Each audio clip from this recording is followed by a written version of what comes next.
Okay? See yourself as doctors of selling. Para kang doktor. Ano ba yung sabihin pag para kang doktor? Just like a doctor, you do the check-up first. Ask question first. Ano kaya ang mararamdaman mo kung pupunta ka sa isang hospital o sa isang clinic? Tapos sabi mo, Doc, meron kasi akong sakit eh.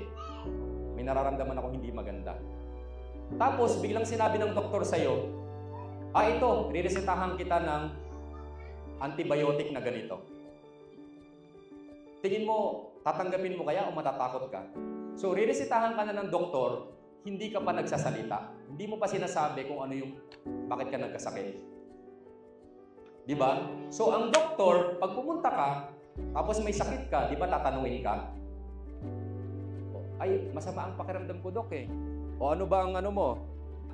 Gano'n mo nakatagal yan na nararamdaman?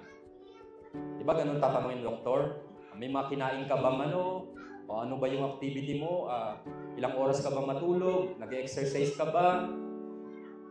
Di ba? So, gumagawa siya ng diagnosis. Ang isang doktor. Tayo bilang ahente, nagkakaroon din tayo ng probing. Asking the right questions. Nagbibigay tayo ng diagnosis dun sa ating client. Ina-assess natin. Hindi pwede na mag-inquire na ako sa bahay, ay ma'am, may promo po kami.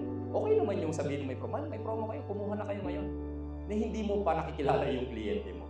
Kung ano ba yung needs niya, ano ba yung qualification niya in terms of his or her income, ano ba yung qualification niya in terms sa hinahanap niyang monthly budget, kung gaano ba kalaki yung bahay na hinahanap niya, ano ba yung location na preferred niya.